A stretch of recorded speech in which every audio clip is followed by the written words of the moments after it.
Alors aujourd'hui, j'avais prévu au départ de vous parler de la naissance du libéralisme. Seulement, comme on s'est parlé au téléphone et que naissance du libéralisme et essence du libéralisme, ça se ressemble, finalement, ma conférence, c'est essence du libéralisme. Je vais essayer d'y correspondre sans prendre essence dans un sens trop ambitieux, parce qu'évidemment, je n'aurai pas le temps de parler vraiment dans le détail de tout ce qui se passe au début du libéralisme et tout ce que dit Adam Smith. D'autant plus que j'ai pensé, pour vous mettre dans le coup, vous parler un petit peu de ce dont on parle beaucoup moins du cas anglais, qui est ce qui s'est passé en France. Le libéralisme qui a commencé en France avant Adam Smith, sous une forme très particulière, qui a été la conception des physiocrates, et on verra qu'il y a eu des effets. Bon, les physiocrates, c'est pas la même chose que les libéraux qui viendront après, mais on verra qu'il y a des points communs.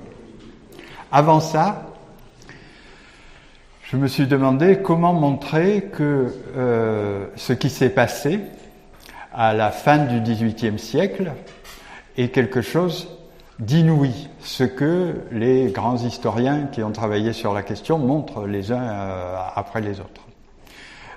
Pour le montrer un peu, mon idée, ça serait de vous dire ce qu'il y avait avant.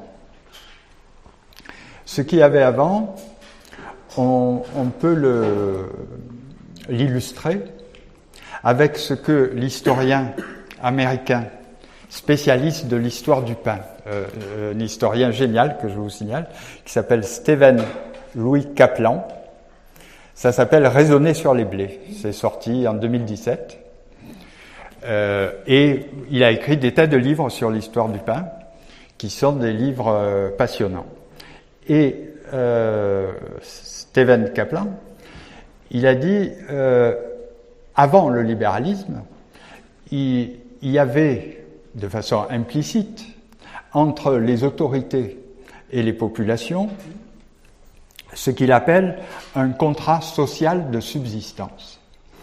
Un contrat social de subsistance, ça veut dire que on ne laisse pas la population mourir de faim ou tomber dans la plus extrême misère sans intervenir. Dans les mémoires de Louis XIV, que je vous signale, qui sont tout à fait passionnantes, c'est-à-dire en fait les conseils qu'il donne à son fils, dont il espère à cette époque qu'il va régner, Louis XIV explique à son fils comment il a fait, lui, quand il y avait des famines, et en particulier quand il y a eu la famine de 1661-1662, où il y avait des conditions qui étaient particulièrement dures, et comment il a réagi.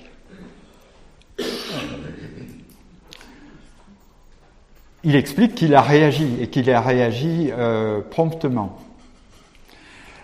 D'abord, il a fait une analyse de la situation et il a pris en compte la gravité de cette famine, et puis des causes aggravantes. Les causes aggravantes, c'est que, évidemment, dans ces cas-là, les riches accaparent encore plus que dans les autres situations, et il y a aussi ces fameux phénomènes de spéculation qui font que un certain nombre de gens qui, par exemple, vendent du blé ne le vendent pas en pleine famine pour que les prix montent encore et pour pouvoir le vendre plus cher.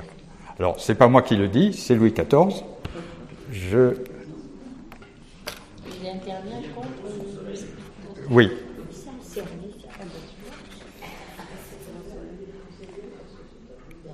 Donc, c'est Louis XIV qui parle Ceux qui, en pareil cas, donc en cas de famine, ont accoutumé de profiter de la calamité publique, ne manquèrent pas de fermer leurs magasins, se promettant dans les suites une plus grande cherté et par conséquent un gain plus considérable. Non seulement ça existait, mais le roi le savait. Et qu'est-ce qu'il fait ? D'autant plus que les pauvres faisaient entendre partout leurs plaintes et leurs murmures. En fait, le roi se bouge, mais le roi se bouge très souvent après qu'il y ait eu des émeutes, de ce qu'on appelle à cette époque des émotions. J'entrais moi-même en une connaissance très particulière et très exacte du besoin des peuples et de l'état des choses. J'obligeais les provinces les plus abondantes à secourir les autres, les particuliers à ouvrir leurs magasins, c'est-à-dire les spéculateurs, pas leur permettre de spéculer, et à exposer leurs denrées à un prix équitable, c'est-à-dire on fixe un prix. J'envoyais en diligence mes ordres de tous côtés pour faire venir par mer de Danzig et des autres pays étrangers le plus de blé qu'il me fût possible. Je les fis acheter de mon épargne, j'en distribuai gratuitement la plus grande partie aux petits peuples des meilleures villes comme Paris, Rouen, Tours et autres, etc., etc. Ça, c'est un exemple typique du contrat social de subsistance. Et Stephen Kaplan montre que c'était non pas un cas particulier, c'était dans les mœurs, c'était normal. C'est ça qu'on faisait quand on était pas seulement roi de France, mais aussi roi d'Angleterre, etc. Et vous avez vu, c'est une intervention très très déterminée, puisque on fixe le prix. On s'attaque aux spéculateurs, etc. Et personne ne comprendrait que le roi ne le fasse pas. Les gens font des émeutes justement en disant au roi il faut y aller, etc. Et le roi, quand les émeutes sont assez importantes, il réagit. Tout au long du XVIIe siècle et la plus grande partie du XVIIIe siècle, non seulement il y a ce contrat social de subsistance, mais on pourrait dire que toute la filière qui va du blé jusqu'au pain est une filière qui est contrôlée, réglementée, surveillée, afin que, justement, il n'y ait pas de famine, etc. Et, par exemple, quand il y a un risque de manque, on interdit les exportations. Et, d'une façon générale, même quand on ne les interdit pas, on les surveille, on les réglemente très, très précisément. On fixe les prix. On surveille les marchés. Les marchés, c'est pas des marchés invisibles, c'est des marchés proprement dits où il y a des gens qui surveillent ce qui se passe, et il faut que ça se passe à la vue de tout le monde. C'est dit dans les textes. La philosophie qui fonde cette attitude, c'est dire, que le pain n'est pas une marchandise comme une autre, et qu'il y a un droit à l'existence qui est exprimé par Louis XIV d'une façon féodale, c'est-à-dire qu'il dit, dans le fond, le peuple doit m'obéir loyalement, etc., et moi, je dois le protéger, comme le suzerain et le vassal. Et effectivement, il le fait pas chaque fois. Il y a des famines, il y a des disettes, etc. Et le roi n'intervient pas tout le temps. Mais même quand il n'intervient pas, toutes ces règles dont je vous ai parlé, ces surveillances, ces contrôles, etc., sont là pour que ça se passe le moins pire possible. Et évidemment, il y a des moments où il y aura des hivers extrêmement rigoureux, où le blé pourrira, etc., et où il y aura des famines quand même, mais il n'y a pas une situation où une partie de la population en arrive quasiment à mourir de faim et des fois à mourir proprement dit, et où personne s'en occupe, et où on dirait par exemple que c'est les lois du marché, etc. Hein? Ça serait une absurdité de dire ça à cette époque. Et puis, ça change, mais ça se fera en plusieurs coups, en 1863. En 1863, alors c'est plus Louis XIV, c'est Louis XV. Non, 1763. Oui. 17. Oui, 1763, vous avez raison. En plus, il y a les louis qui ont des chiffres différents chacun, en plus les années, il faut pas se tromper. Donc, Louis XV, en 1763-1764, tout d'un coup, édicte des lois destinées à balayer toutes ces précautions, toute cette réglementation et tout ce contrat, cet ancien contrat implicite de subsistance. Il va libéraliser, au sens où on l'entend aujourd'hui, Louis XV, oui, presque complètement, c'est-à-dire pas complètement à Paris, il y aura quelques exceptions, le commerce du blé et du pain. Et cela constitue une rupture inouïe et perçue par les gens de l'époque comme une rupture inouïe.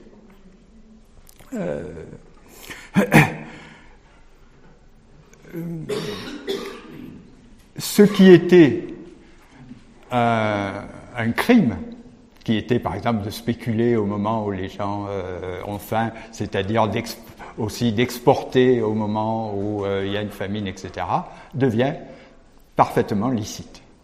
Et même le roi, on va voir avec quel conseil, dit qu'il souhaite que le prix du pain soit beaucoup plus élevé que ce qu'il est, alors que les gens n'arrivent pas à l'acheter déjà tel quel.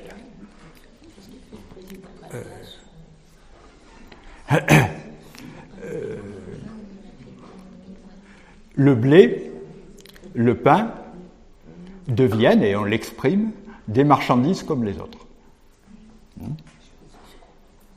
Ce qui est devenu sacré, c'est la propriété, et là aussi on le dit très clairement, et la totale liberté du commerce.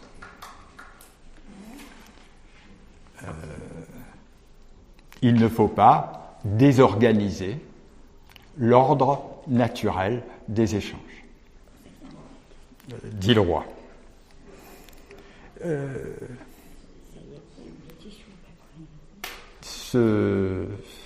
Cette réforme, employons le mot, cette réforme a un effet effectivement inouï, c'est un désastre humain.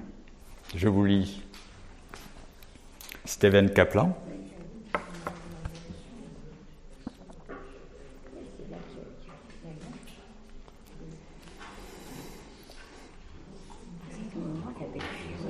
Cette première expérience de libéralisation ne dure pas très longtemps. Elle débouche sur une crise aiguë des subsistances qui va devenir une grave crise socio-économique, engloutissant en fin de compte tout le royaume, En plus, elle sera aggravée encore par le fait qu'il y aura une mauvaise récolte. Avec la mise en œuvre des mesures libérales, le commerce des grains est secoué par l'arrivée importante de nouveaux entrants aux compétences et aux moyens fort inégaux. Les marchés sont très irrégulièrement fréquentés, des stocks se forment et se cachent, et bien entendu, les prix montent obstinément et parfois de manière vertigineuse. Suivent plusieurs années consécutives de pénurie qui transforment l'anxiété embryonnaire du peuple consommateur en véritable panique face à une misère croissante. Un salaire qui ne suit pas le prix de survie et une prolifération du chômage, de la mendicité et de la criminalité. Il y en a encore une demi-page, mais je vous les passe, vous voyez ce que ça a donné. Conséquence, finalement, le roi reconnaît que ça marche pas, que sa politique est un échec, et il fait machine arrière, et il reprend les méthodes traditionnelles, c'est-à-dire le contrat social de subsistance, dixit Stephen Kaplan. Il reprend ça en quelle année ça a duré? Alors, ça a duré plusieurs années. Il reprend vraiment, il change complètement en 70. Il a fait tout ce qu'il a pu pour le conserver, mais à la fin, Bon, après, l'histoire se répétera, c'est-à-dire que le roi Louis XVI fera de Turgot, qui est un des penseurs de cette réforme, ce qui chez nous serait le ministre de l'économie. Et ça va faire un nouveau désastre, et il y aura de nouveau des émeutes, et Turgot sera balayé.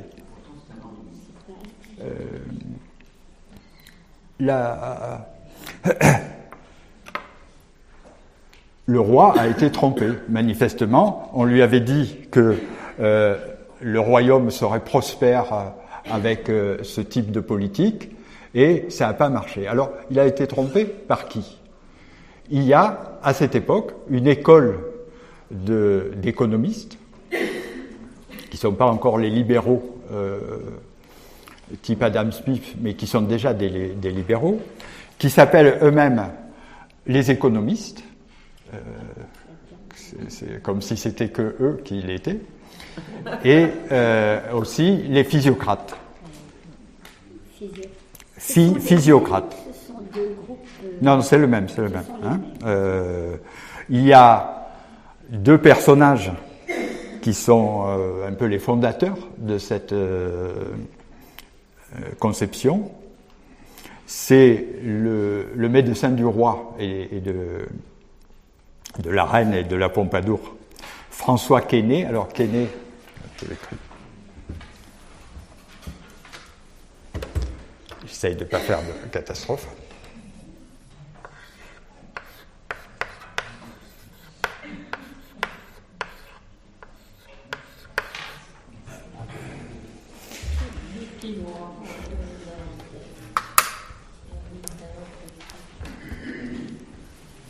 Et Mirabeau, mais pas Mirabeau le révolutionnaire, son père.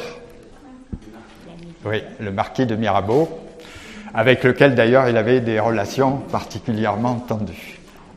Il disait, son père a écrit, comment ça s'appelle, l'ami des hommes ou un ami des hommes, et le fils, il disait, des hommes en général, mais des hommes réels, et moi en particulier, ils nous détestaient. Hein.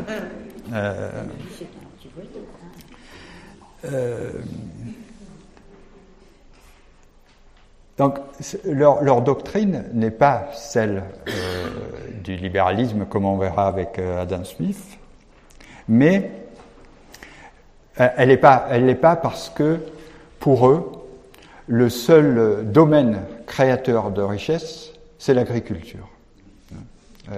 Et tout le reste, c'est improductif.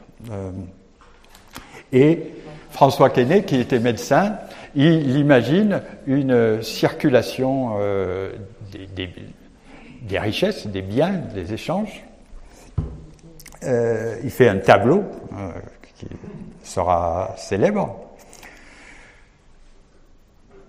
avec quand même cette idée qu'il a retrouvé l'ordre naturel des échanges, il le dit. Et que cet ordre naturel des échanges, évidemment, il est le meilleur possible, il est la perfection de ce qu'on peut faire au niveau des échanges, et il ne faut surtout pas intervenir pour empêcher quoi que ce soit. Et par exemple, intervenir comme l'a fait Louis XIV. Oui, ça, on raconte le début. Aujourd'hui, on raconte le début. Donc il est médecin, et il dit c'est comme la circulation du sang. Ah, si vous mettez des réglementations au milieu, etc., le sang il va moins bien circuler, et donc il faut pas intervenir. Et en plus, un ordre naturel, évidemment, il se régule lui-même, comme tout ce qui est dans la nature, et si on intervient, on y met du désordre. Là où il y avait une logique naturelle qui allait dans la meilleure direction possible et qui permettait un échange harmonieux des biens, de l'ensemble des richesses, eh bien, on va créer du désordre qui empêchera que ça se passe de façon harmonieuse. Donc, il ne faut pas le faire. Et s'il y a des gens qui meurent de faim, ben ils meurent de faim. Et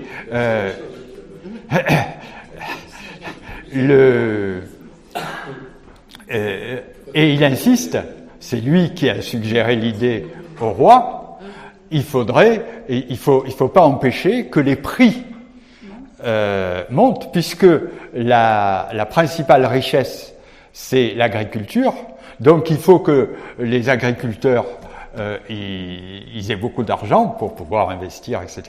Et donc, il faut que les prix montent. Mais, en attendant, il y a des gens qui meurent de faim. Tant pis. C'est eux, les inspirateurs de Louis XV, eux et Turgot, qui dit lui qu'il n'est pas physiocrate, mais qui quand même a pas mal d'idées, partage pas mal d'idées avec les physiocrates. Évidemment, vous y retrouvez déjà l'idée d'équilibre parfait, de circulation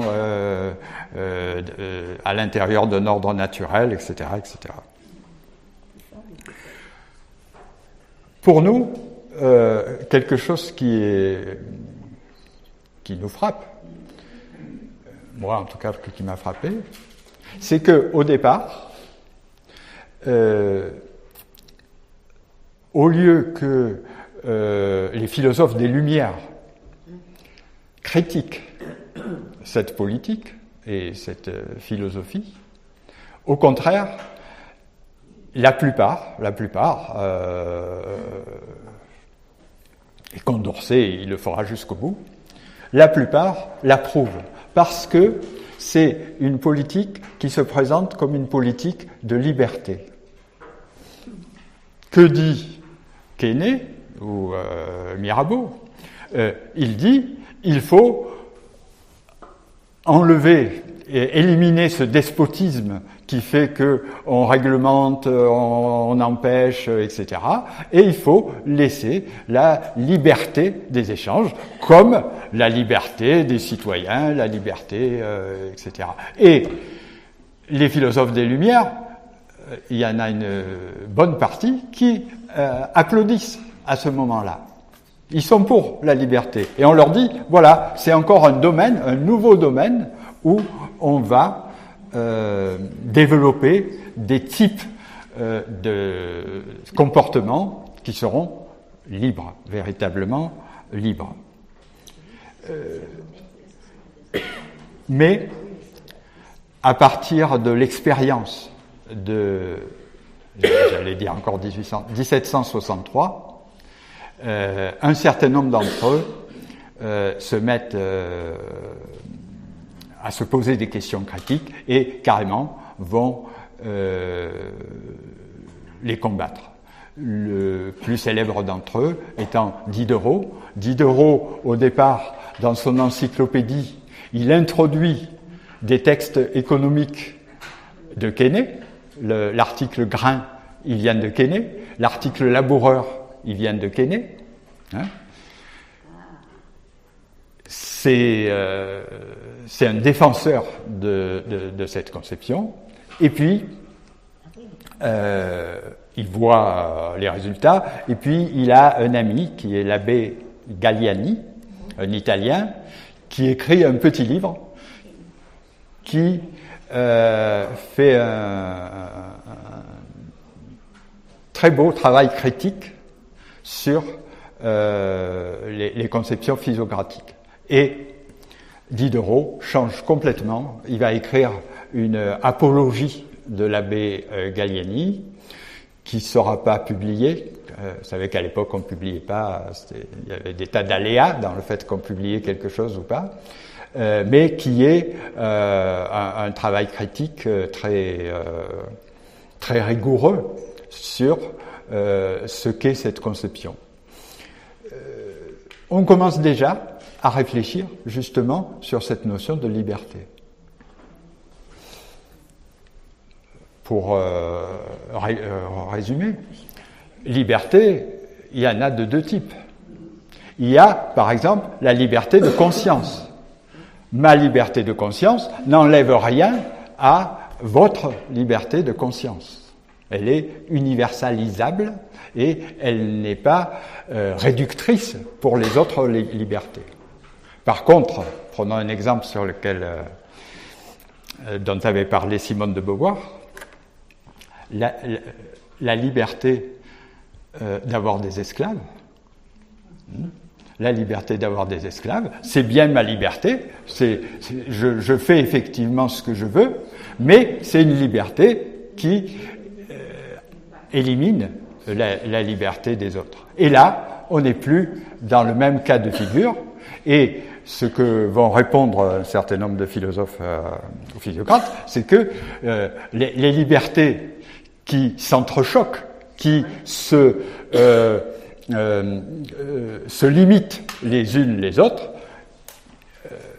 on va non pas réfléchir à la liberté d'une personne ou la liberté du commerce, on va réfléchir à l'ensemble et à la façon dont ces libertés vont s'entrechoquer. Et c'est à ce moment-là qu'on dira oui, c'est quelque chose qui va dans le sens de la liberté ou non.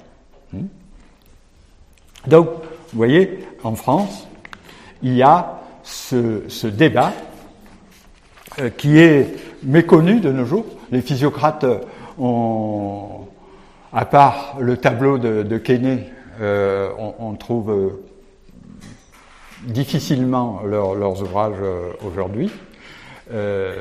Et pourtant, ça a été une histoire particulièrement significative et qui est un peu comme une introduction à ce qui va se passer en Angleterre un peu plus tard.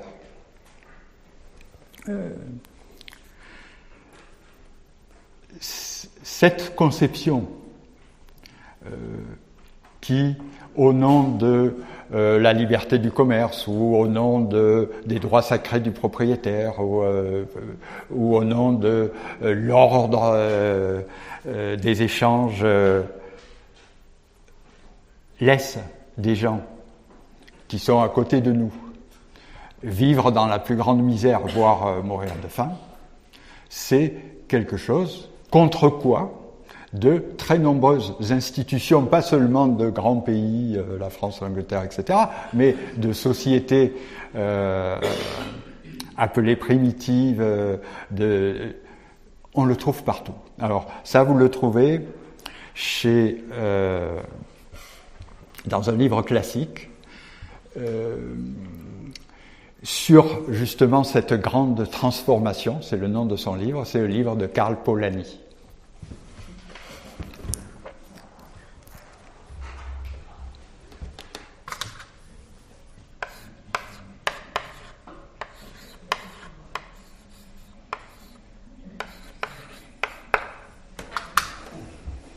Karl Polanyi était hongrois au départ.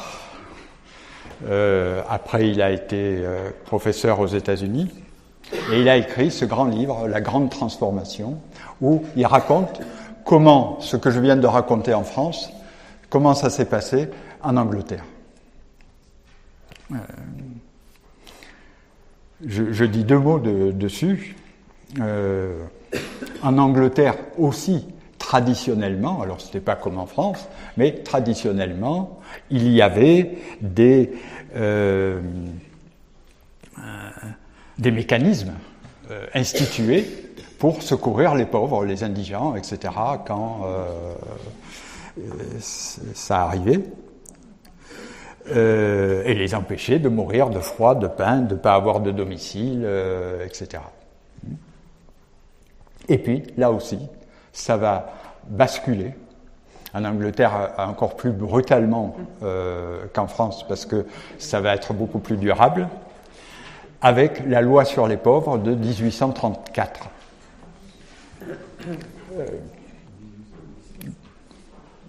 Non, là c'est 1800. 1834.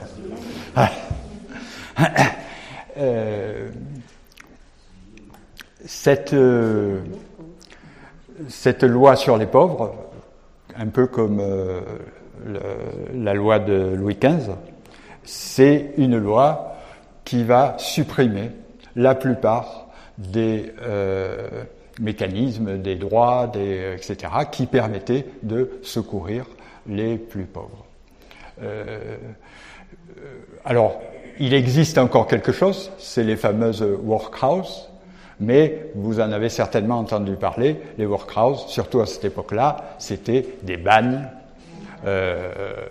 où on séparait les familles, où on traitait les gens d'une façon épouvantable, exprès, parce qu'il s'agissait de les remettre vite au travail, etc. On considérait que s'ils ne travaillaient pas, c'est qu'ils étaient paresseux.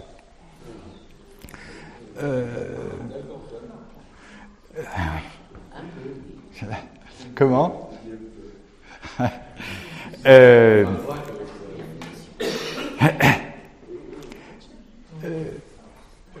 Karl Polanyi montre lui aussi les effets désastreux de ces lois sur les pauvres, et ça a été une des raisons pour lesquelles la révolution industrielle, en Angleterre en particulier, a été ce que vous savez, c'est-à-dire un lieu non seulement de terrible pauvreté, de misère, mais aussi de gens qui sont maltraités, qui travaillent 15 heures par jour, qui sont malades, qui vivent dans des taudis et qui meurent prématurément, etc. Là, on a beaucoup de littérature, et sur ces années-là, alors de 1834, lisez Dickens. Hein, vraiment, il n'y a rien de mieux. On ne peut pas.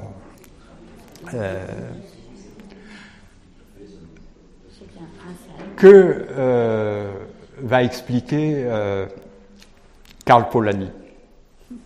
Il va expliquer que dans toutes les sociétés traditionnelles, l'économie est, il dit, encastrée dans la société. C'est-à-dire qu'il n'y a pas une économie autonome, fonctionnant selon ses propres critères et sa propre logique, mais il y a une société dans laquelle il y a des tas de choses, dont l'économie, et qui sont maîtrisées, pris en compte dans la politique, dans les décisions qui sont prises.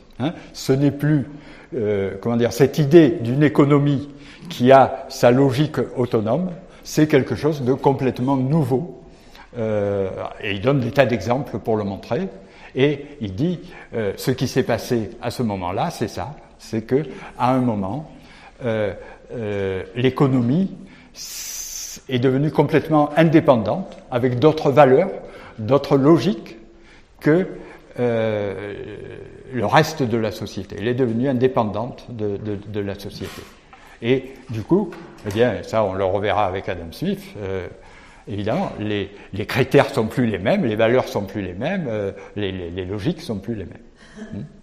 Et on n'a plus les moyens, à ce moment-là, d'intervenir, puisque justement, quand elle était encastrée dans la société, ce que ça voulait dire, c'est que la collectivité la réguler, la gérer, etc.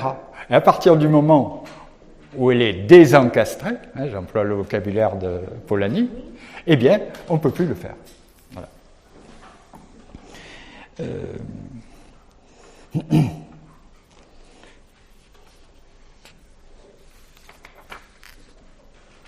C'est ça dont je voudrais un petit peu vous parler à propos d'Adam Smith.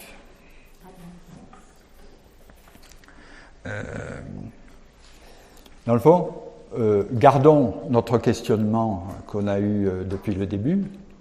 Comment ça se fait que, à certains moments, des choses qui semblaient absolument insupportables, inimaginables, totalement immorales, etc., sont devenues acceptables, normales, faisant partie de l'ordre des choses. Voilà, c'est ça notre questionnement. C'est là-dessus que répondent les critiques des physiocrates et aujourd'hui Stephen Kaplan, par exemple.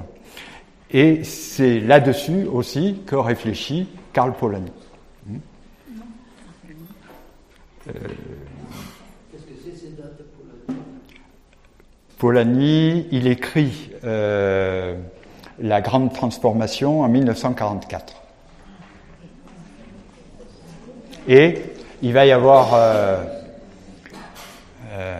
c'est intéressant, juste après la guerre, on en parle beaucoup, c'est un livre, puis à partir des années 80, on n'en parle plus, on ne le trouve plus, et puis depuis quelques années, il est réédité, et on en reparle, et c'est devenu, aujourd'hui c'est un classique.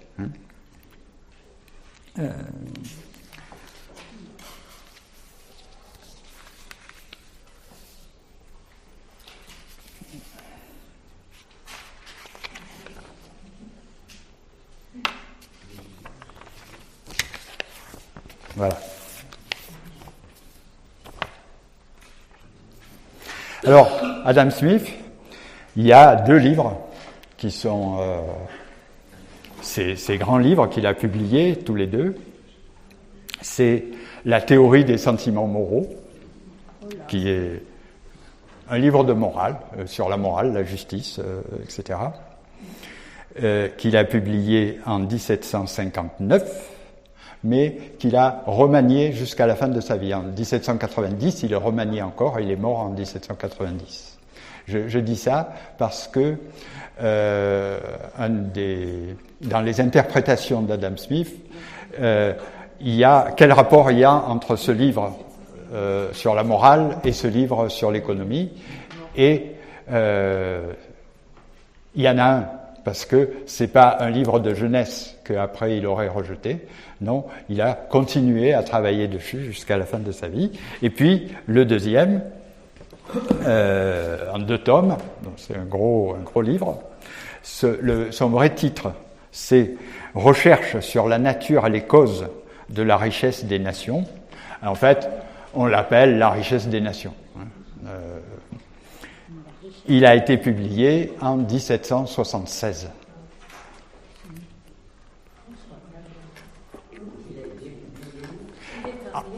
Il est anglais, écossais. Je ne veux pas avoir de problème avec... Il était écossais et il était lié au philosophe des Lumières français. C'était un ami de Condorcet, etc. Mais enfin, son grand inspirateur, c'est un philosophe qui en vérité est compliqué, et plus compliqué que l'impression qu'on en a, qui est David Hume, qui était son ami et qui Alors Adam Smith, il est tout à fait reconnu comme un des principaux fondateurs du libéralisme. Ça, c'est pas moi qui le dis. Il y a, comme toujours, un débat d'interprétation dans lequel je ne vais pas entrer aujourd'hui parce que ça demanderait, c'est assez technique et compliqué. Dans le fond, qui est de savoir est-ce qu'il est le véritable inspirateur du libéralisme au sens actuel du terme, libéralisme économique au sens actuel du terme, ou est-ce que finalement c'était quelqu'un qui était libéral dans un sens beaucoup plus ouvert, beaucoup moins dogmatique, etc. que maintenant, oui. Moi je dirais les deux, mais je le prends sur moi. Effectivement, par exemple, Adam Smith n'a pas une attitude rigide par rapport à l'utilisation de l'État ou par rapport aux barrières douanières. Bon, il dit, dans certains cas, des barrières douanières, ça peut servir, etc. Mais, quand même, quel que soit le vrai Adam Smith, moi je voudrais vous parler de l'Adam Smith qui a eu une descendance libérale. Il a bien inspiré. Alors, est-ce qu'ils se sont trompés, les gens qui se sont inspirés de lui? Je ne rentre pas dans ce débat, mais il les a bien inspirés, et il y a bien quelque chose dans son œuvre qui va dans ce sens. Adam Smith était, entre autres, professeur de théologie naturelle. Théologie naturelle. Plus personne ne le dit. Alors, théologie naturelle, c'était pas en liaison avec des dogmes particuliers, mais c'était montrer, on pourrait dire, les rapports entre Dieu et la nature, Dieu et le monde, etc. Comment dans le monde on voit les preuves de l'existence de Dieu, etc. Et il a enseigné ça pendant des années. C'est une partie de la philosophie, théologie rationnelle. De cette époque. La théologie philosophique, même de maintenant. Théologie rationnelle. Oui, on dit encore comme ça en philosophie. C'est pas la théologie tout court. Oui. D'accord. Moi, le problème de Dieu. Je l'ai pas entendu dans mes études de philo, mais je vous le reconnais. D'accord. Ça reste dans Stevenson, Robert Louis Stevenson, dont on a traduit Le Voyage avec un âne dans les Cévennes. Il y a d'autres, dans ses ouvrages, on le voit, il vivait à la fin du 19e siècle. On se sent très marqué par ces histoires-là qui nous sont, à nous, un peu quand même étrangères. Oui, là, c'est pas la même date. Hein. On est à la fin mais du. Plus tard, il parle de son père qui était dans D'accord. D'accord.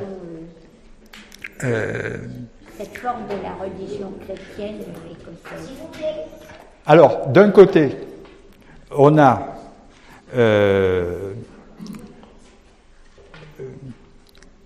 Adam Smith, qui est théologien quand même, au sens où il parle de Dieu dans la théorie des sentiments moraux, il parle de Dieu et du fait que Dieu veut le bonheur humain, etc. Et il est théiste, c'est-à-dire il n'y a pas des dogmes particuliers, mais il croit tout à fait en Dieu et il pense que Dieu a organisé le monde d'une certaine façon. Et de notre côté, c'est un admirateur de Newton. Qu'est-ce qui met les deux choses ensemble ? c'est sa fascination, on ne peut pas dire moins, de l'ordre. Quand on lit Adam Smith, on tombe constamment sur des passages où il parle d'une montre, d'un arrangement, etc., avec un émerveillement pour l'ordre. Je vais vous en lire des petits bouts. Et c'est de ça dont je vous propose de partir pour juste quelques... C'est une introduction, c'est pas... Adam Smith, c'est un gros morceau, c'est juste quelques idées sur Adam Smith. Dans la théorie des sentiments moraux, par exemple, il y a un débat, au départ esthétique, avec son ami Hume. Hume disait que ce qui faisait la beauté d'un ensemble, c'était son utilité. Adam Smith le reprend et dit c'est même pas l'utilité qui est belle, c'est l'arrangement ordonné qui permet cette utilité. Je vous lis. Mais à ma connaissance, personne n'a encore remarqué que cette adéquation, cet heureux arrangement des productions de l'art est souvent davantage prisé que la fin même pour laquelle ces productions ont été prévues. Que l'exact ajustement des moyens destinés à atteindre toute commodité ou tout plaisir est davantage apprécié que cette commodité ou ce plaisir même. Ce n'est pas tant la commodité elle-même que l'arrangement des objets qui la procurent qui forme la beauté. Et il y a une... Est-ce que c'est l'ordre ou l'équilibre? Alors, l'ordre permettra d'arriver à l'équilibre, donc ça en fait partie, mais là c'est l'ordre. C'est la charte de plusieurs interprétations. Et il y a tout le temps sa métaphore favorite qui est la montre. De la même façon, un amateur de montres méprisera une montre qui retarde de 2 minutes chaque jour. Il la cédera peut-être pour quelques guinées avant d'en donner 50 pour une autre qui ne retarde pas plus d'1 minute tous les 15 jours. Nous n'usons pourtant d'une montre qu'afin de connaître les heures rondes et ne pas manquer un rendez-vous ou ne pas être victime de tout autre inconvénient de ce genre. Or, la personne si minutieuse à l'égard de cette machine ne se montrera pas forcément plus scrupuleusement ponctuelle qu'une autre, ou plus soucieuse de connaître l'heure précise pour quelque autre raison. Ce qui l'intéresse n'est donc pas tant cette connaissance de la perfection de la machine, non, j'ai mal lu. Ce qui l'intéresse n'est donc pas cette connaissance, que la perfection de la machine qui en est le moyen. Voilà, la perfection de l'ordre de la machine. Vous avez ça dans tout Adam Smith, même dans les textes qui ne sont pas les grands textes dont je parle aujourd'hui. Il y a une véritable fascination pour l'ordre. Et cet ordre, évidemment, le plus bel exemple, c'est une montre, d'autant plus que vous savez qu'au XVIIe, XVIIIe siècle, c'est le moment où on fabrique ces fameuses montres qui marchent par elles-mêmes, qui sont si merveilleusement réglées, etc., et sur lequel il y a un énorme investissement des ingénieurs, des savants, parce que il y a quelque chose qui n'est pas du tout de l'ordre purement scientifique, qui est quand les bateaux passent l'équateur, qu'est-ce qui se passe? Pour ça, il faut qu'on ait des montres extrêmement précises pour pouvoir savoir où on va. Eh bien, cette montre, c'est la métaphore favorite d'Adam Smith, et vous voyez, c'est pas il insiste, c'est pas simplement quel dealer, c'est son arrangement, sa combinaison, son ordonnancement. C'est l'ordre. Et cet ordre, évidemment, il concerne pas seulement les montres.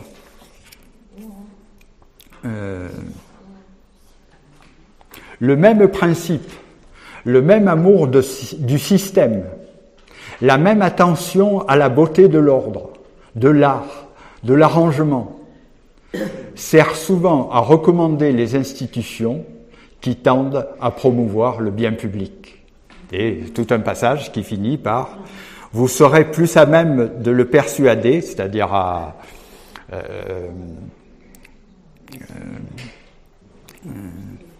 intéresser quelqu'un à la politique, on va dire, si vous décrivez le grand système de la police publique, ça c'est lapsus, vous décrivez le grand système de la police publique qui procure ces avantages, si vous expliquez les rapports et la dépendance de ces différentes parties, leur mutuelle subordination et leur commune soumission au bonheur de la société.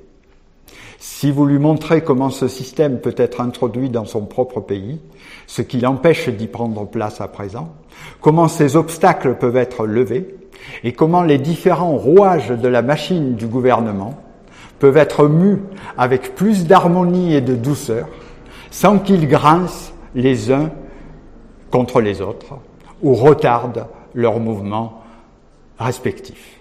C'est une machine si belle et si ordonnée. Hein? Donc, vous voyez, des textes comme ça, j'en ai un certain nombre. Hein? C'est vraiment une fascination et qui pose question. C'est-à-dire, qu'est-ce qu'il voit dans cet ordre et pourquoi ce mécanisme lui plaît tellement. Hein? On reviendra sur le mécanisme. Oh non, je vous donne un autre texte sur la montre.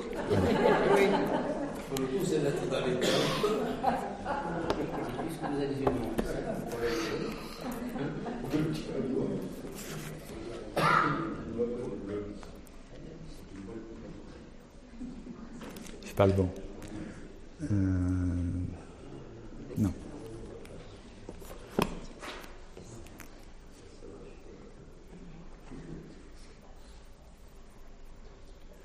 Alors vous verrez, là il y a aussi l'organisme, mais c'est la montre qui est à laquelle on aboutit. Dans toutes les parties de l'univers, nous observons que les moyens sont ajustés avec l'artifice le plus subtil aux fins qu'ils sont censés produire. Dans le mécanisme d'une plante, dans celui du corps d'un animal, nous admirons combien chaque chose est disposée pour servir les deux grands desseins de la nature, la conservation de l'individu et la propagation de l'espèce. Mais, dans ces objets, comme dans tout objet analogue, nous devons encore distinguer la cause efficiente et la cause finale de leur organisation et de leurs mouvements divers. Alors la cause, reprenons la statue d'Aristote, la cause matérielle, c'est le marbre avec lequel on va faire la statue. La cause efficiente, c'est le sculpteur qui va la sculpter. La cause finale, c'est ce que cette statue doit exprimer. Hein? Et donc, la cause efficiente, c'est l'action qui est menée. La cause finale, c'est, on pourrait dire, ce qui dirige l'ensemble du mouvement, ce qui lui donne son sens et sa cohérence.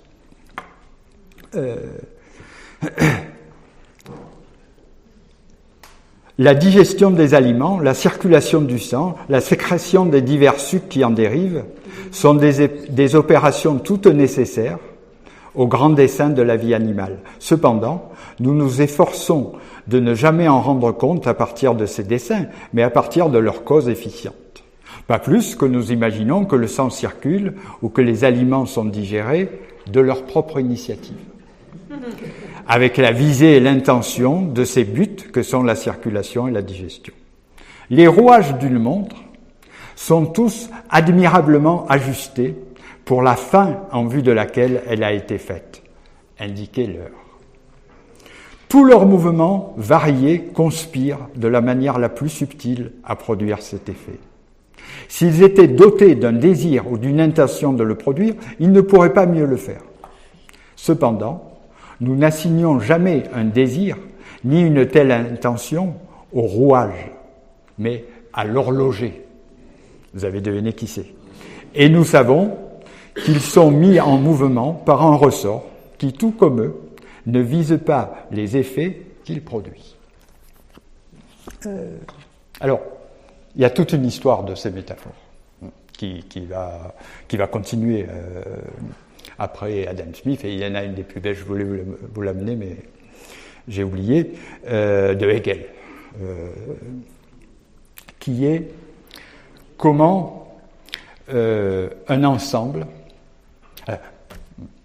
reprenons d'une autre façon, dans la vie courante, les gens, les choses, etc., c'est le désordre continuel.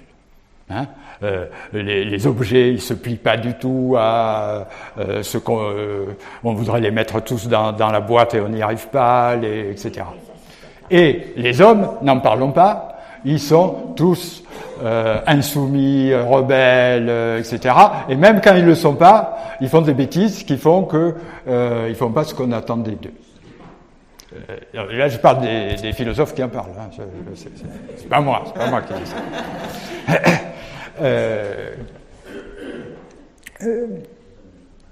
Et alors, on pourrait dire le rêve, l'utopie, c'est de trouver une façon de les combiner qui non seulement les mette en ordre, mais qui fasse que leur propre force aille dans le sens de la machine, comme font les rouages, les ressorts d'une montre.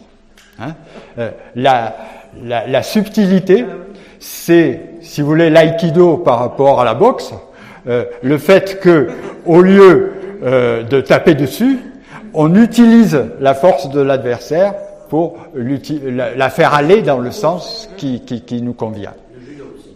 Oui, c'est vrai. Et en même temps, c'est une image de la soumission.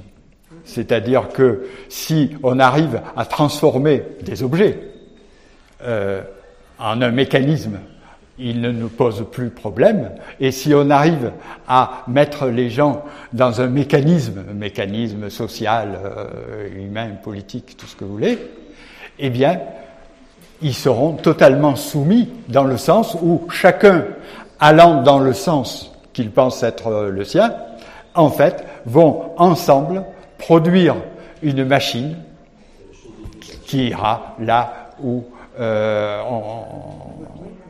qui dira l'heure, hein, pour reprendre l'histoire de l'homme. C'est un rêve, hein, c'est un magnifique rêve, oui, un cauchemar, on pourrait dire, qui permet de penser une collectivité humaine, non pas comme des gens qui hurlent dans tous les sens, qui sont jamais d'accord, etc., mais comme un ensemble bien ordonné, et en plus, à qui on va permettre dont le sens global va produire l'effet qu'on attend. Hein, l'heure pour la montre, la circulation du sang dans le corps, etc. Newton, c'est un personnage. En fait, le système de Newton, il est au départ pas que mécanique. Dans le système de Newton, il y a Dieu qui intervient de temps en temps pour rectifier des choses qui commencent à dysfonctionner. Mais ça, on l'a oublié. Et on utilise Newton comme l'image rêvée de ce monde qui est parfaitement ordonné. Et Adam Smith est l'exemple même de quelqu'un qui a rêvé. Il a commencé à écrire une histoire de l'astronomie. Hein. C'est quelqu'un, ça le faisait rêver, et il le disait. Cet ordre du monde qu'on trouve en regardant les étoiles. Et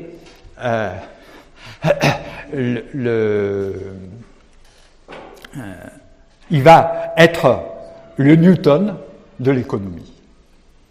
Lui, il va trouver comment, du point de vue économique, il pourra y avoir un ordre aussi parfait que celui de la montre ou que celui des planètes qui circulent les unes par rapport aux autres. Mais vous voyez que la conséquence, c'est la transformation des individus en rouages d'une machine qui les dépasse.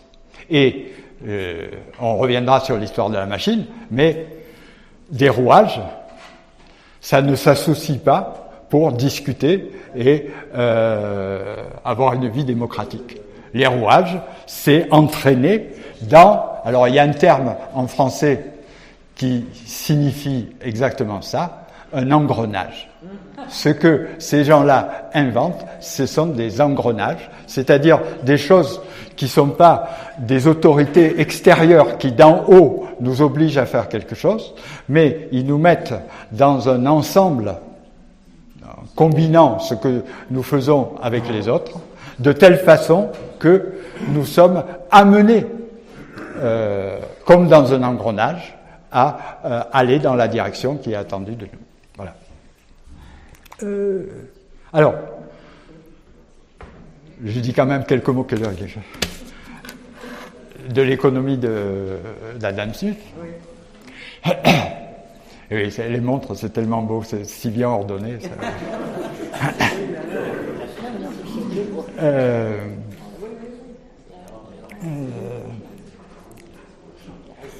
Ce que va dire Adam Smith, c'est que finalement, l'ordre naturel d'une société et des échanges, c'est quelque chose qu'on peut, ou au moins dont on peut en partie contempler les merveilles dans le monde tel qu'il existe déjà. Simplement, cet ordre, il est constamment contrarié. Et justement, c'est ça qu'il faudra éliminer.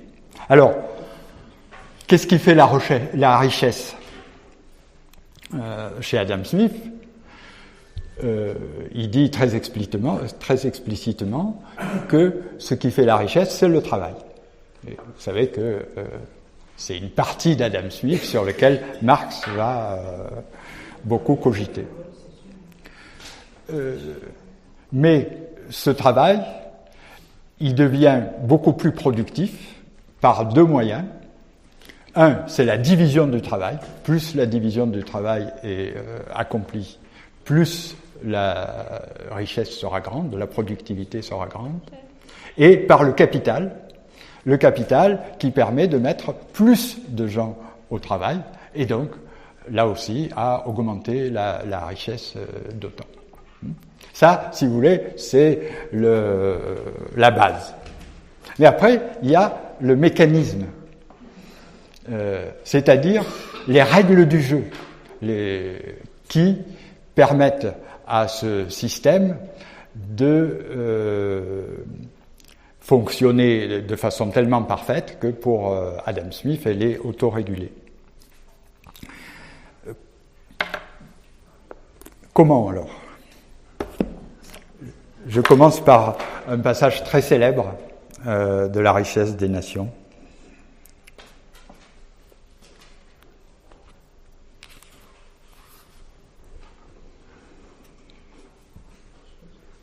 Alors, dans une société civilisée, il y a besoin à tout moment de l'assistance et du concours d'une multitude d'hommes.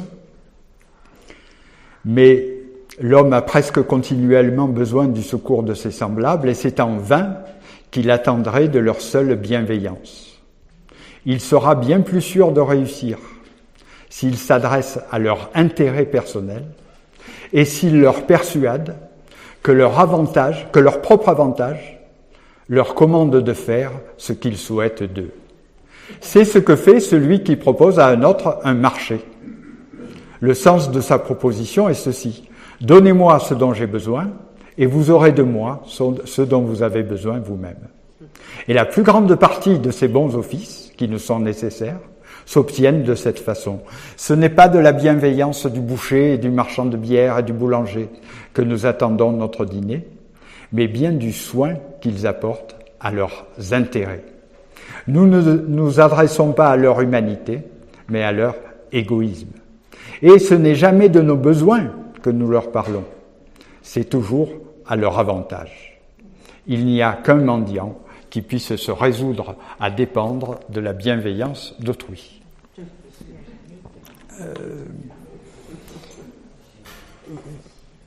Vous remarquez, sur le fait qu'on trafique, etc., ça n'a rien de spécialement original, mais c'est le fait que ça devient...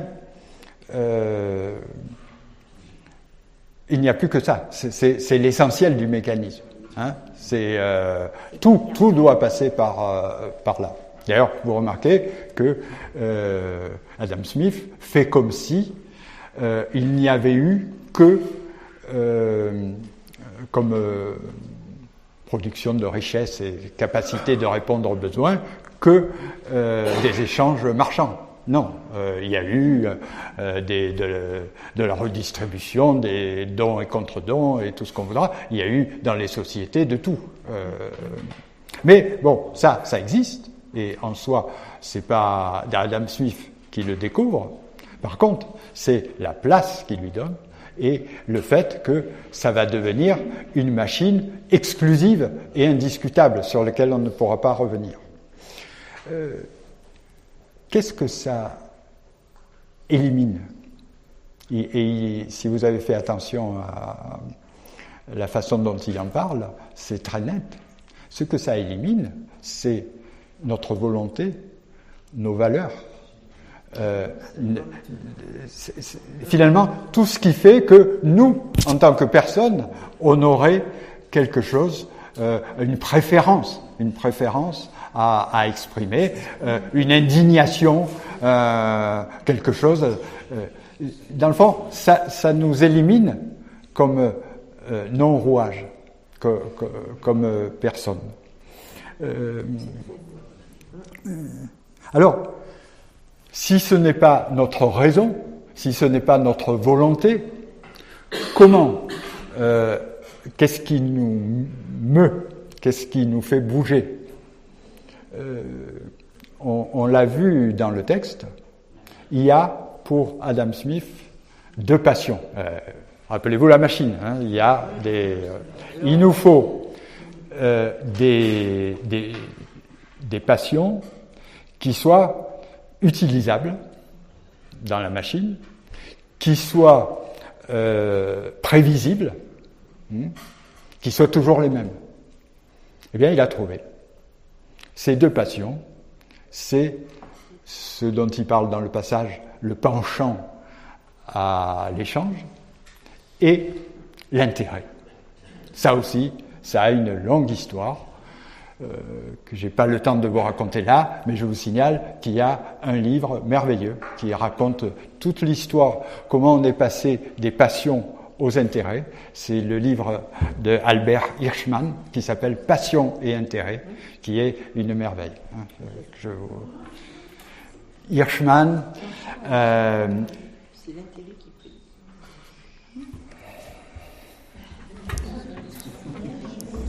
C'est des noms pas français. Je vais essayer. Je ne sais pas s'il y a de...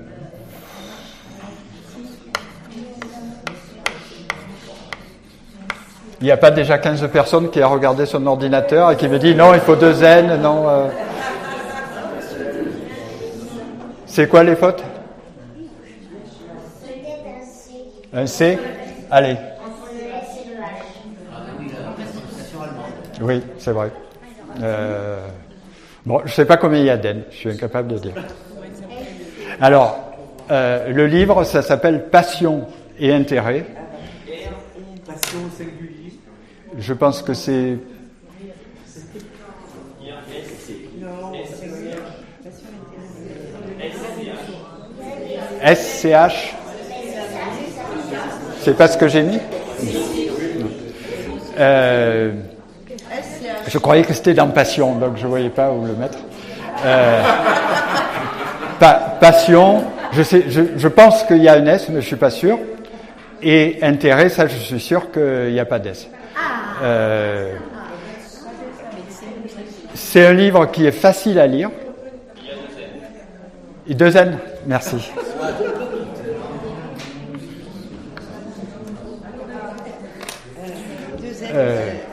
C'est un livre qui est facile à lire, qui a une grande profondeur philosophique, pas seulement économique, et qui explique vraiment comment la notion d'intérêt, elle a servi à neutraliser les passions. Les passions, ça nous amène n'importe où. Hein, les passions, les désirs, etc. Tandis que l'intérêt, disent les gens à l'époque, il y a une constante, c'est toujours pareil. On sait, c'est prévisible, on sait ce que ça va nous faire faire. Et dans le cadre d'une machine, c'est merveilleux. C'est toujours le même ressort qui va toujours fonctionner de la même façon. Vous savez, vous ne connaissez pas l'éditeur. Je sais un livre bleu, mais ça ne sert à rien. Mais je pourrais vous le dire la prochaine fois.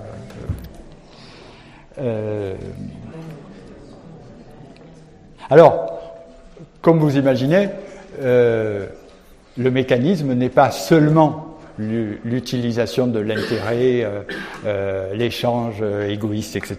Il y a un certain nombre de règles du jeu. Comme vous savez, la libre concurrence, hein, la possibilité pour le propriétaire, disons la liberté du propriétaire, la liberté, alors elle n'est pas absolue, mais quand même extrêmement importante du propriétaire, l'existence d'un salariat, hein, c'est pas quelque chose qui va de soi, le fait que la terre et le travail deviennent des marchandises, hein, des marchandises comme les autres, etc., etc. C'est une révolution anthropologique. Parce que, imaginez, quand vous êtes mobilisé par l'intérêt, par exemple, par certaines... par la volonté de passer devant les autres dans la libre concurrence, etc. Ce n'est pas quelque chose qui nous reste extérieur. C'est quelque chose qui pénètre en nous et qui nous transforme. On devient un autre type d'homme. Les gens dont on parle, ils disent énormément de mal des révolutions, mais là, ils ont créé une véritable révolution qui va très loin parce qu'elle a transformé les hommes eux-mêmes, pas seulement les machines, etc. Et cette pensée, par exemple, pensez quand vous jouez au Monopoly. Regardez comment on devient facilement méchant avec les autres, comment on est heureux qu'ils soient ruinés, etc. Pourtant, c'est qu'un petit jeu. Alors, imaginez quand c'est la même chose avec des intérêts vitaux. Hein, le fait que c'est ça qui me permettra de trouver un travail, de vivre, etc. Hein, et toutes ces règles du jeu sont des règles du jeu qui, vous voyez, ne nous contraignent pas d'en haut, mais nous transforment et nous font agir par nous-mêmes dans la direction qui est attendue, c'est-à-dire de produire, par exemple, de plus en plus, de façon de plus en plus rentable, productive, etc., etc. Alors que nous, ce qu'on cherche au départ, c'est manger, etc. Mais quand on rentre dans cette mécanique, on est transformé comme être humain. Polanyi, c'est un genre de choses qu'il montre, mais beaucoup de gens ont montré ça depuis. Et puis, rappelez-vous notre question de départ, qui est comment des hommes en sont arrivés à laisser mourir de faim ou vivre dans des conditions abominables les gens autour d'eux. Il faut penser que c'est pas simplement parce que ça allait dans leur intérêt, c'est parce qu'ils ont été transformés comme hommes. Alors, pas complètement, hein, c'est jamais des machines qui nous transforment complètement, et heureusement, on a moyen de prendre du recul, etc. Mais, quand même, tous, elle nous a transformés. Tous, tous, on a quelque chose du Monopoly dans notre tête et dans notre mode de vie, et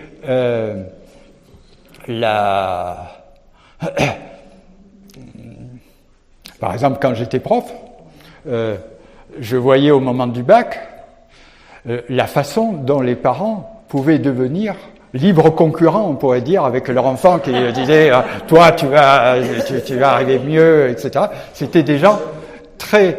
Les parents n'étaient pas sur un marché économique. Non, et pourtant... La théorie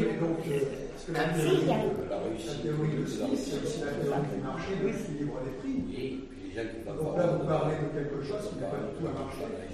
Eh bien, ça marche comme un marché. C'est-à-dire qu'il y a une concurrence, et on pourrait dire, ils auraient très bien pu voir un problème auquel ils étaient confrontés, qui était le bac, qui était un problème commun. Et d'ailleurs, les élèves souvent le vivaient comme ça. Par contre, les parents, moi j'ai beaucoup eu affaire aux parents, ils devenaient cruels. Mais néanmoins, ils n'étaient pas producteurs d'un bien sur un marché.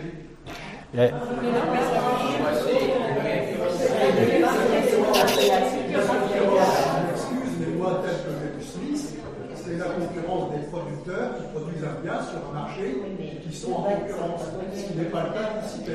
Alors, là... Pas dans l'exemple qui m'est cité. Je veux juste trouver mon raisonnement. Et les parents ne sont pas des producteurs d'un produit échangeable sur un marché. Alors, La théorie de Smith,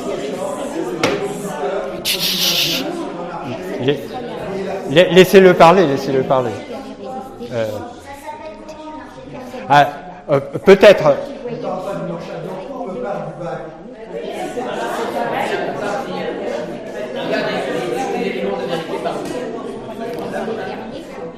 Excusez-moi, ce que je vous propose, c'est que on règle pas ça tout de suite. Hein, il y aura un débat où on parlera de ça.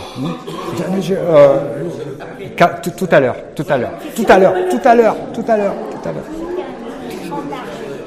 Le Monopoly qui avait paru après les épisodes de Tout à l'heure. Je dirai tout à l'heure. Alors, on garde ça en tête.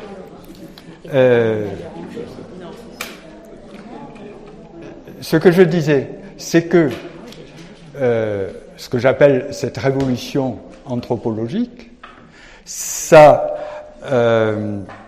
transforme non seulement notre comportement, mais les consciences, et que il y a des logiques qui n'étaient pas imaginables, logiques collectives déjà, qui n'étaient pas imaginables avant, qui le deviennent à ce moment-là, et ça a été beaucoup observé par les historiens.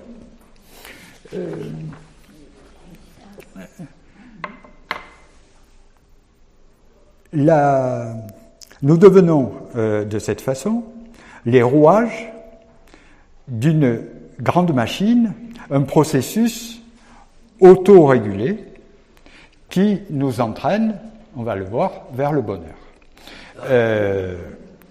Autorégulé, je pense que vous savez tous,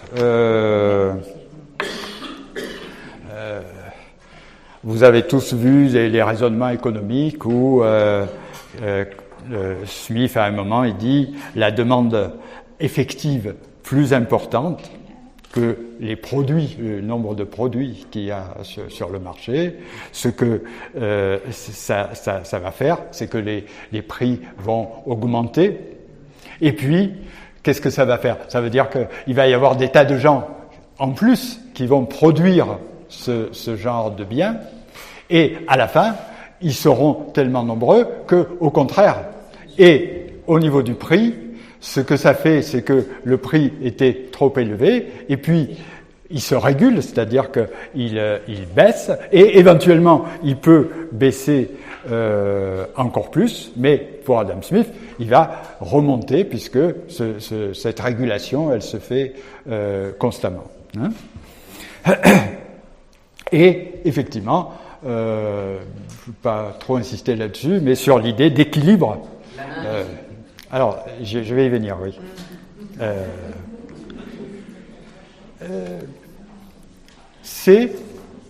Je vous ai dit, tout ça nous entraîne vers le bonheur. C'est-à-dire que dans Adam Smith, vous avez des contes de fées. Je vous lis.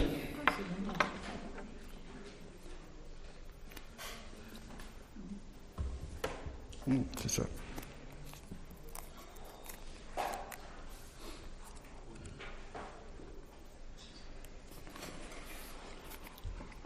Chez les nations sauvages, qui vivent de la chasse et de la pêche, tout individu en état de travailler est plus ou moins occupé à un travail utile et tâche de pourvoir du mieux qu'il peut à ses besoins et à ceux des individus de sa famille ou de sa tribu qui sont trop jeunes, trop vieux ou trop infirmes pour aller à la chasse ou à la pêche. Ces nations sont cependant dans un état de pauvreté suffisant pour les réduire souvent, ou du moins pour qu'elles se croient réduites, à la nécessité tantôt de détruire elles-mêmes leurs enfants, leurs vieillards et leurs malades, tantôt de les abandonner aux horreurs de la faim ou à la dent des bêtes féroces. Au contraire, chez les nations civilisées et en progrès, il faut qu'il y ait tout ça, quoiqu'il y ait un grand nombre de gens tout à fait oisifs et beaucoup d'entre eux qui consomment un produit du travail décuple et souvent centuple de ce que consomme la plus grande partie des travailleurs, cependant, la somme du produit du travail de la société est si grande que tout le monde y est souvent pourvu avec abondance et que l'ouvrier, même de la classe la plus basse et la plus pauvre, s'il est sobre et laborieux, peut jouir en choses propres aux besoins et aux aisances de la vie, d'une part bien plus grande que celle qu'aucun sauvage pourrait jamais se procurer. Mais ça sert à rien. C'est tout faux. C'est tout faux. Je vous renvoie à Marshall Salins, le grand anthropologue justement des sociétés dites de subsistance, qu'il a certainement en vue. Adam Smith n'est pas fautif, parce qu'à son époque, et pendant très longtemps, c'est comme ça qu'on l'a pensé. On pensait, il y a des sociétés qu'on a appelées de subsistance, qui étaient des sociétés qui n'arrivaient pas à produire beaucoup, etc., et qui donc étaient pauvres. Le travail des gens comme Marshall Salins, ça a consisté à montrer que c'est pas vrai du tout. Si ils ne produisent pas plus, c'est pas qu'ils ne peuvent pas, c'est qu'ils ne veulent pas. Et ils ne veulent pas parce qu'ils veulent conserver un mode de vie qui, bien loin de ce qui est raconté par Adam Smith, fait qu'ils travaillent à peu près 3 heures par jour, là où Adam Smith, il parle de gens qui travaillaient des fois 15 heures par jour. Et en plus, ces 3 heures, souvent, ils s'arrêtent au milieu, ils font une sieste, ils font l'amour, etc. Lisez Âge de pierre et Âge d'abondance, c'est vraiment tous ces stéréotypes se brisent. Et en plus, ce que montre Salins, c'est que eux, ils s'estiment riches. C'est-à-dire que ils ne cherchent pas à produire des stocks. Ils ne cherchent pas à développer indéfiniment des biens. Et c'est des chasseurs-cueilleurs, ils parlent des bushiman en particulier. Quand ils vont d'un endroit à un autre, ils laissent par terre tout ce qu'il y a et ils vont le refabriquer là où ils sont. Et tout ce qu'on trouve dans ces sociétés, c'est pour ça qu'il les a appelées sociétés d'abondance, c'est ce sentiment qu'ils ont ce qu'il faut, tandis que même les riches dans les sociétés dont parle Adam Smith vivent avec l'impression que ils en ont pas assez, ils sont dans le besoin, etc. Bon, là, je vous renvoie à Salins parce que c'est âge de pierre, âge d'abondance. C'est là où vous trouverez cette analyse. Deuxième conte de fées.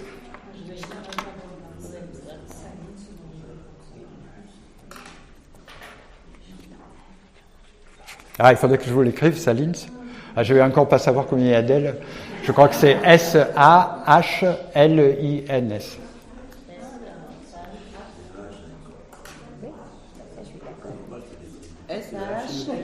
Oui, L-I-N-S.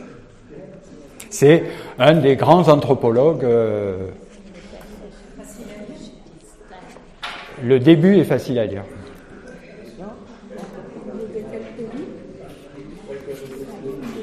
Je sais pas s'il est anglais ou américain. Tout d'un coup, je sais plus. Il est belge. Et je pense qu'il est américain. Bon, deuxième conte de fées, c'est la manufacture d'épingles. Hein? Vous connaissez certainement ce passage où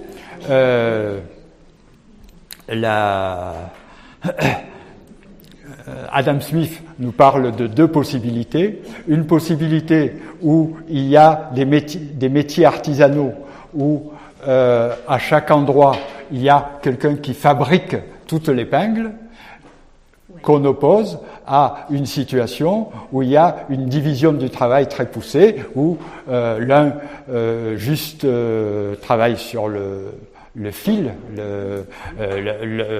l'autre sur je sais pas comment ça s'appelle en plus dans les épingles les différents bouts. Enfin voilà, ils sont un certain nombre et chacun n'en fait qu'un petit morceau. Et la manufacture d'épingles. Ainsi, je vous lis juste la fin. Ainsi, ces 10 ouvriers pouvaient faire entre eux plus de 48 milliers d'épingles dans une journée. Donc, chaque ouvrier, faisant une 10e partie de ce produit, peut être considéré comme donnant dans sa journée 4800 épingles. Mais s'ils avaient tous travaillé à part et indépendamment les uns des autres, et s'ils n'avaient pas été façonnés à cette besogne particulière, chacun d'eux, assurément, n'eût pas fait 20 épingles. Peut-être pas une seule dans sa journée. Évidemment, choisissez. Après ce qu'on vous a raconté ça, choisissez. Ben là aussi, les admirateurs d'Adam Smith, ils prennent ça pour argent comptant. Il a dit, point. Évidemment, il y a eu des gens qui ont retravaillé sur qu'est-ce qui s'est passé à cette époque-là, comment s'est faite la division du travail et pourquoi on l'a mise en œuvre, etc. Vous en trouvez un exemple avec un auteur américain qui s'appelle Stephen Marglin.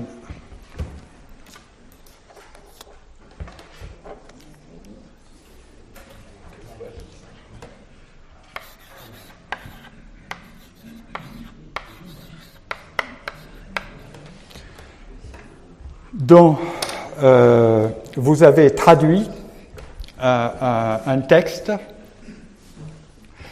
dans un livre qui est sous la direction d'André Gortz, qui s'appelle justement « Critique de la division du travail ». Et dans ce livre, vous avez un certain nombre d'articles, dont celui de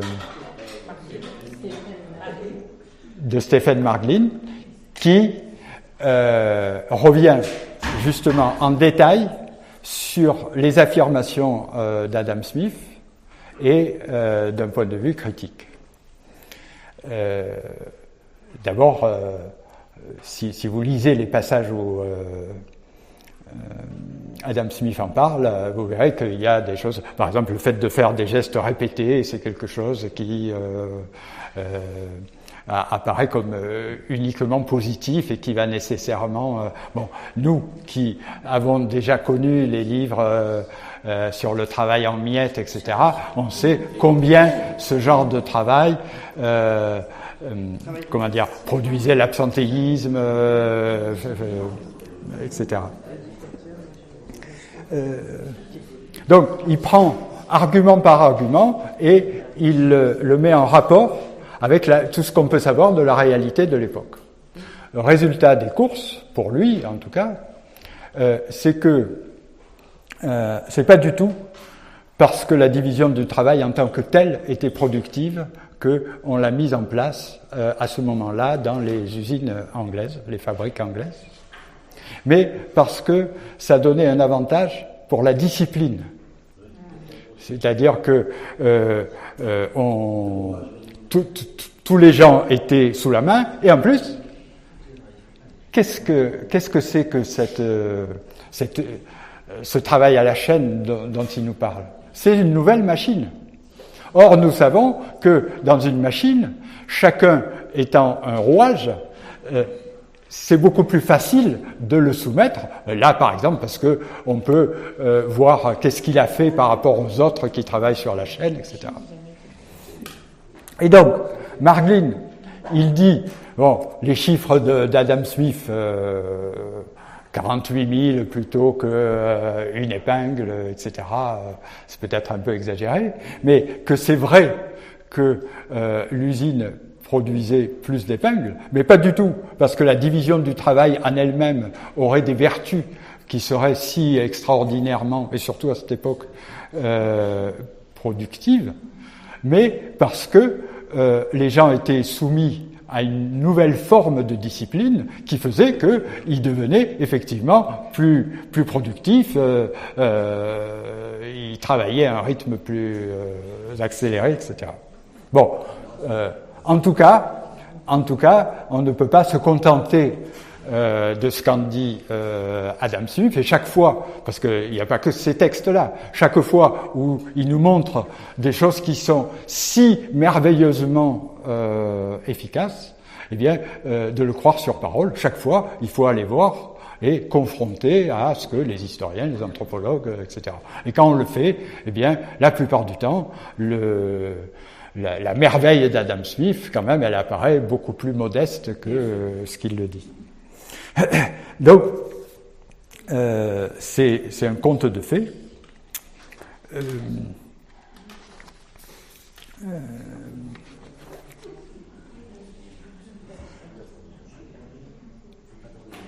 Et d'une certaine manière, c'est des contes de fées partiels.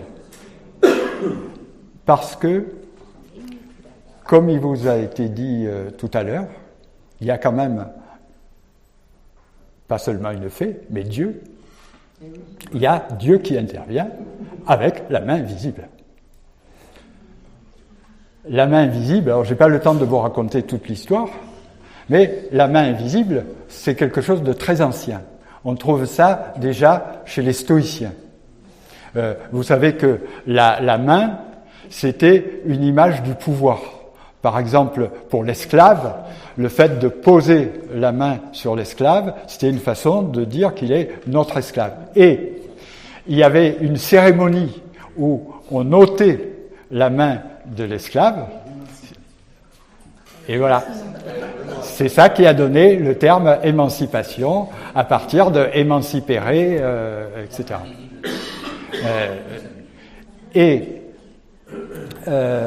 Ensuite, ça a été repris par la tradition chrétienne.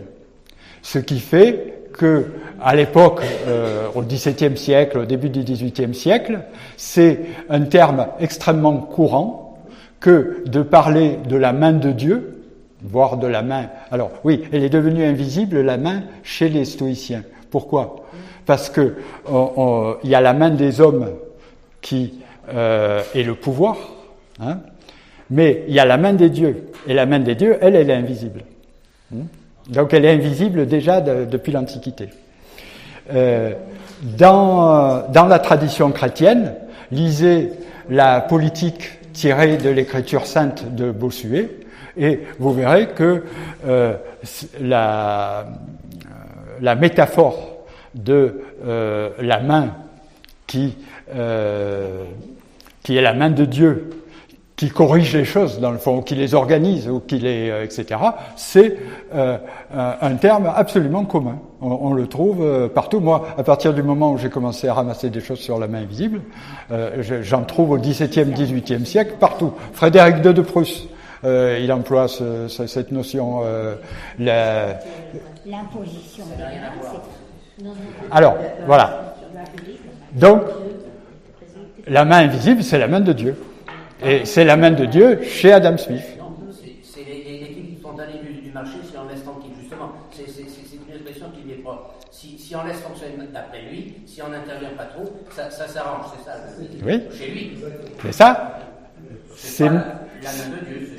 Eh bien si. Pourquoi il dit la main invisible au lieu de dire c'est un processus qui se fait tout seul? C'est ça. Il dit la main invisible. La main invisible, c'est la main de Dieu. Pas chez lui. Dans son esprit, effectivement, c'est l'équilibre des prix qui fait et un équilibre. Il ne doit pas y avoir de dimension extérieure, et c'est ça qui crée l'équilibre dans une main invisible. Bien d'accord.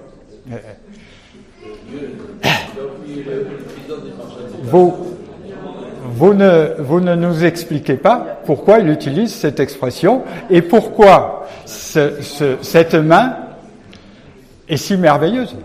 C'est parce qu'il fait confiance au marché. Oui. Sa philosophie, sa vision. À quoi servait Dieu, dans le fond, dans l'ordre, par exemple chez Leibniz, etc. Dieu, il sert à garantir que l'ordre, effectivement, il a lieu et il est parfait. Et là, c'est pareil. C'est pareil. Alors, il y a quelqu'un qui a fait le rapport entre Leibniz et Adam Smith, et qui, sur ces questions de théologie, vous lirez son livre et après on en rediscutera, c'est François d'Hermange. Ça s'appelle Le Dieu du marché.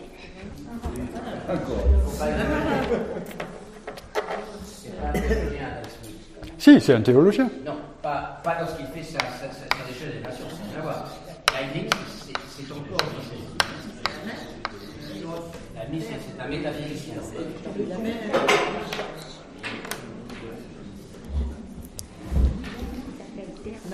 Alors,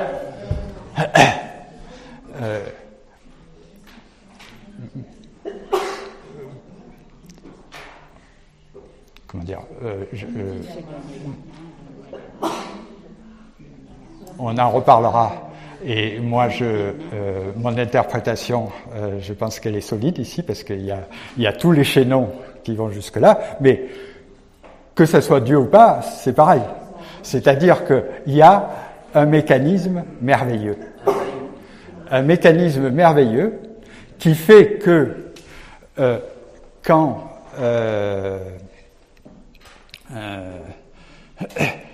il y a des déséquilibres, des dysfonctionnements, ou des choses qui nous semblent scandaleuses, etc., il y a un mécanisme qui transforme cela en un ordre qui est favorable au bien commun. Chaque fois, ça se produit comme ça. Je vous donne un exemple. En fait, il y a très peu d'endroits où il parle de la main invisible, mais il en parle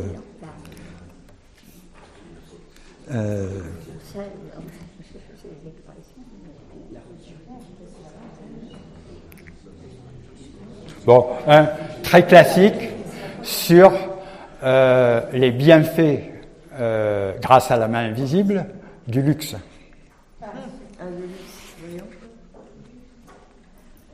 Non, c'est pas celui-là. RN 2.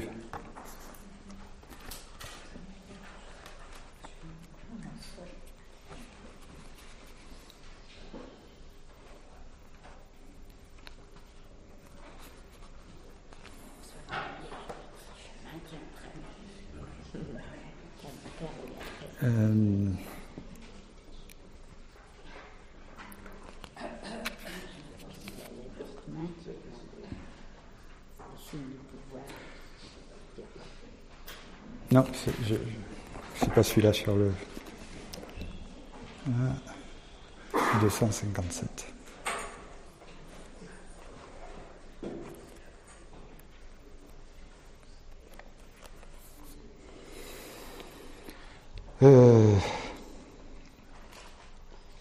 C'est indépendamment de toute fin que l'orgueilleux et insensible propriétaire se réjouit de l'étendue de ses champs, et c'est sans la moindre pensée pour les besoins de ses frères qu'il consomme en imagination toute la récolte qui les recouvre. Le proverbe familier et vulgaire selon lequel les yeux sont plus gros que le ventre n'a jamais été mieux vérifié qu'à son propos. Entre parenthèses, c'est effectivement Adam Smith. Il a une façon de parler, en particulier des rentiers, qui est pas du tout, comment dire, il cache rien. Hein, il montre l'avidité, etc. Et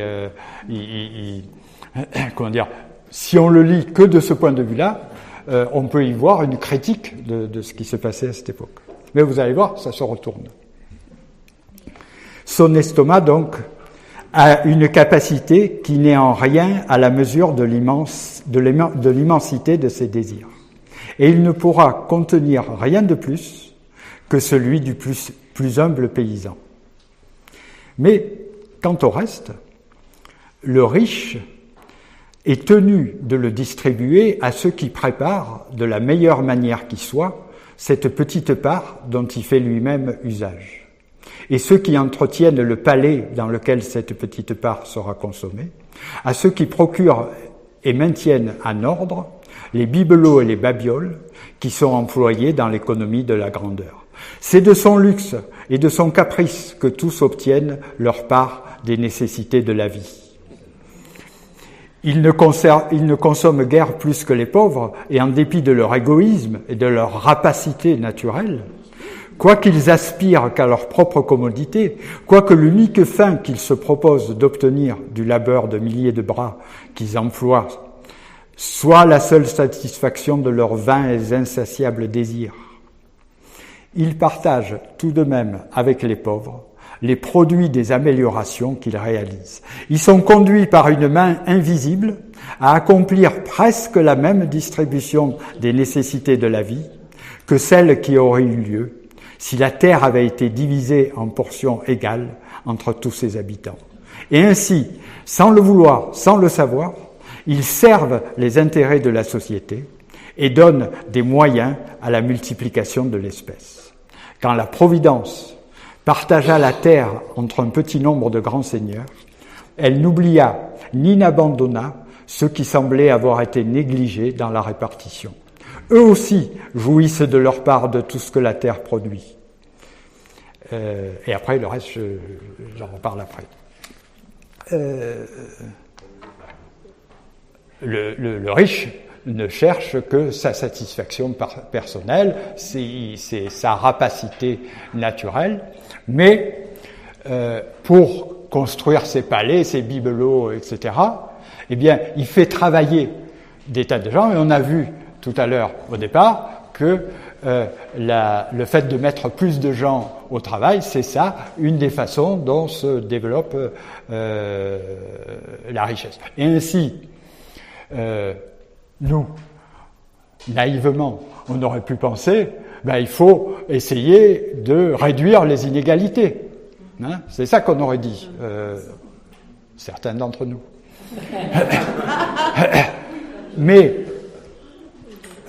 pas la peine, parce que par un mécanisme, vous voyez, on est toujours dans la machine, par un mécanisme merveilleux, qui marche à tous les coups, qui va au-delà de ce que nous, on aurait pu faire, eh bien, il est merveilleux, parce que vous vous rappelez ce qu'il dit, c'est que finalement, c'est comme si, je vous relis la phrase,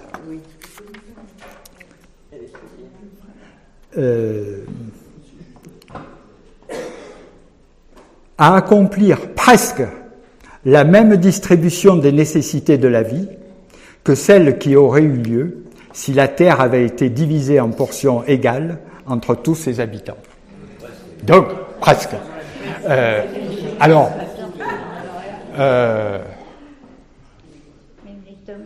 Il suffit de lire Adam Smith pour savoir que, non, les pauvres de cette époque, ils sont très pauvres et les mécanismes que Adam Smith décrit sont des mécanismes où ils peuvent temporairement être un petit peu au-dessus du niveau de la survie, mais après ils retombent inévitablement dedans. Et il y a des descriptions qui, là aussi, comme pour les riches, sont des descriptions qui ne sont pas du tout édulcorées, où il y a des enfants qui meurent, où il y a, etc. Alors, je vous lis les deux dernières phrases.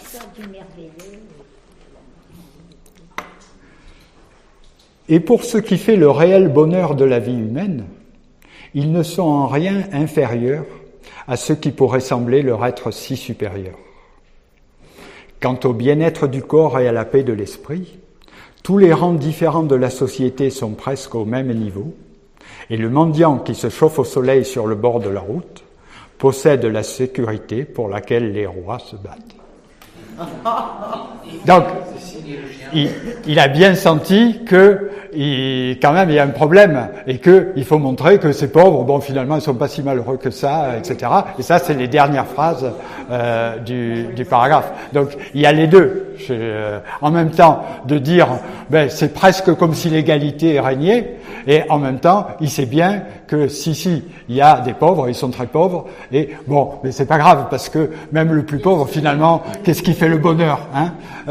S'il y en a des très riches et des très pauvres, qui c'est qui va dire qu'il est le plus heureux, etc. Hein? Connaissez le discours. Je vous lis le deuxième passage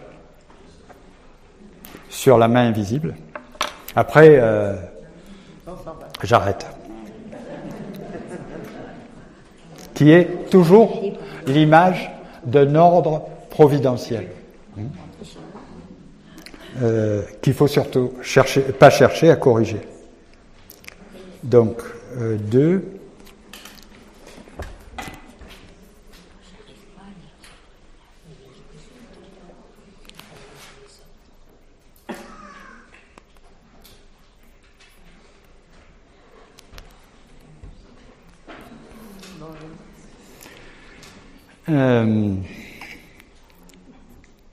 Sur le fait qu'il ne faut pas réglementer ce que les capitalistes font avec leur capital, c'est eux qui le savent, et nous, on n'a pas à intervenir. Il n'y a pas de règlement de commerce qui soit capable d'augmenter l'industrie d'un pays. Alors on peut imaginer qu'on essaye de le faire, mais il n'est pas certain que cette direction artificielle promette d'être plus avantageuse à la société que celle que l'industrie aurait suivie de son plein gré. Son plein gré grâce à des mécanismes que vous connaissez. Chaque individu met sans cesse tous ses efforts à chercher pour tout le capital dont il peut disposer l'emploi le plus avantageux. Il est bien vrai que c'est son propre bénéfice qu'il a en vue et non celui de la société. Mais les soins qu'il se donne pour trouver son avantage personnel le conduisent naturellement, ou plutôt nécessairement, à préférer précisément ce genre d'emploi qui se trouve être le plus avantageux pour la société. Et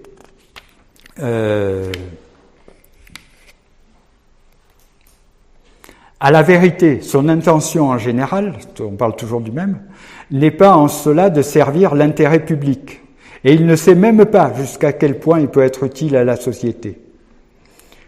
Mais en préférant l'industrie nationale à celle de l'industrie étrangère, dont Adam Smith vient d'expliquer qu'il ira naturellement vers l'industrie nationale plutôt que l'industrie étrangère, il ne pense qu'à se donner personnellement une plus grande sûreté, et en dirigeant cette industrie de manière à ce que son produit ait le plus de valeur possible, il ne pense qu'à son propre gain. Et cela, comme dans beaucoup d'autres cas, en cela, comme dans beaucoup d'autres cas, il est conduit par une main invisible à remplir une fin qui n'entre nullement dans ses intentions. Tout en ne recherchant que son intérêt personnel, il travaille souvent d'une manière bien plus efficace pour l'intérêt de la société que s'il avait réellement pour but d'y travailler. Et il continue, c'est-à-dire, si on essaye, nous, d'intervenir, là, ça sera beaucoup plus mal. Je n'ai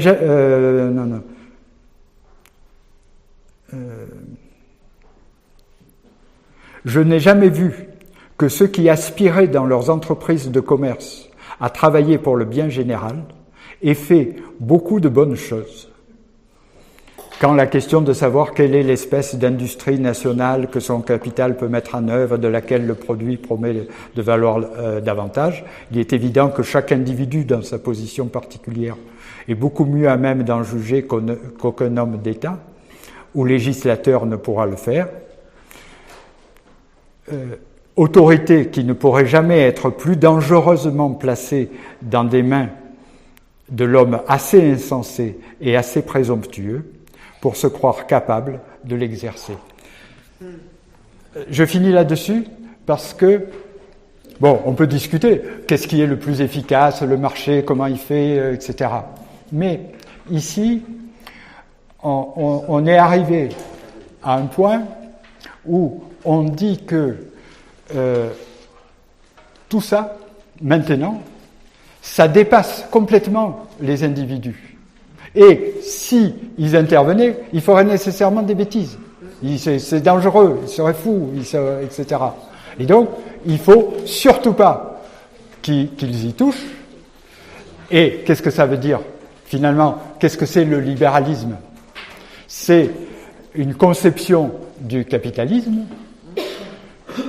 où il y a un processus, une machine qui fonctionne par elle-même, autorégulée, etc., dont nous sommes les rouages, et dont il ne faut absolument pas la toucher, il ne faut absolument pas intervenir, même si il se passe des choses affreuses, même si il y a une pauvreté terrible, même si, etc. Et là, on retombe sur nos pattes, d'où on est parti avec les physiocrates, c'est-à-dire que c'est un type de doctrine qui élimine, on pourrait dire, la démocratie du domaine de l'économie.